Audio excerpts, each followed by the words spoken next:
sistem. Misalnya apakah dia sistemnya itu akan dijalankan di platform yang mana.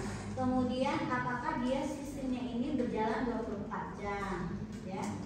Apakah sistem ini memperhatikan security-nya seperti apa? Apakah ada user itu otoritasnya harus benar-benar dijaga dan sebagainya.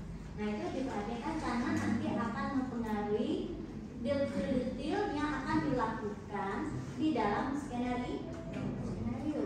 Detail-detail yang harus dipertanggungjawabkan oleh sistem ketika merespon permintaan kita atau data yang kita inputkan.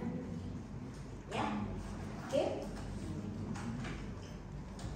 Jadi desain ini, nah satu lagi nanti karena dia memperhatikan karakteristik user, kalian lihatlah panduan, ya, dan ada prinsip-prinsip dari mungkin yang pernah kalian pelajari di DKV.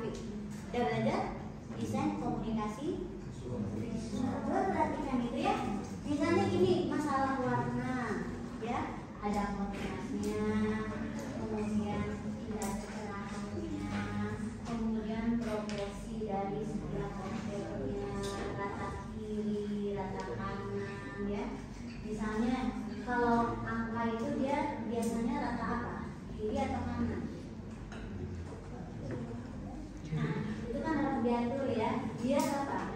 Orang misalnya nggak salah misalnya antara melihat angka ribuan dengan ya itu penting. Kemudian alur orang membaca informasi itu kalau kita terbiasa dari kiri ke kanan, atas bawah, beda mungkin dengan yang huruf Arab atau huruf-huruf Mandarin mungkin ya, mereka punya yang berbeda.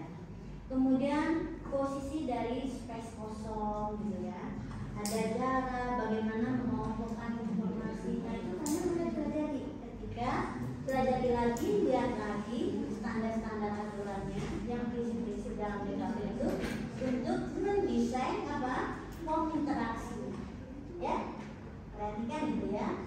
Kemudian juga karena ini kan nanti kita akan menguji nih testing, ya.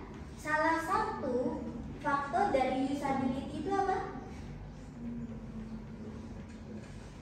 Learnability, efektivitas, efisiensi, gitu kan ya, memorability. Nah, berarti bagaimana kita menyerahkan faktor-faktor ini agar tercapai di dalam desain interaksi kita. Contohnya learnability. Apa sih yang mempengaruhi suatu aplikasi itu mudah dipelajari atau tidak itu dari mana? Apalagi kalau dia melibatkan suatu proses yang cukup rumit, datanya banyak, di mana orang bisa ragu-ragu, apa yang harus diperhatikan?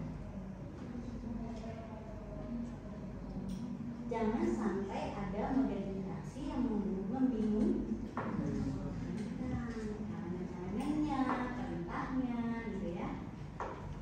Kemudian apalagi kalau menyangkut uang, pastikan orang itu merasa secure, ya. Misalnya kalau dia tekan tombol oke, jangan-jangan ini nanti uangnya hilang atau apa gitu ya.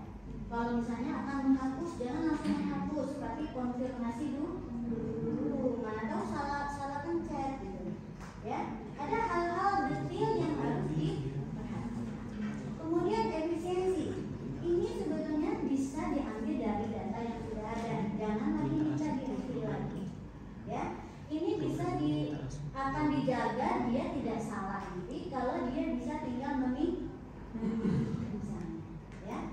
Jadi itu ya hal-hal kecil. Jadi desain itu adalah kita harus mulai bekerja dengan teliti, ya. Perhatikan hal-hal kecil. Jangan mudah mengabaikan, jangan mudah ini mah nggak penting, jangan ya. Perhatikan hal-hal kecil, ya.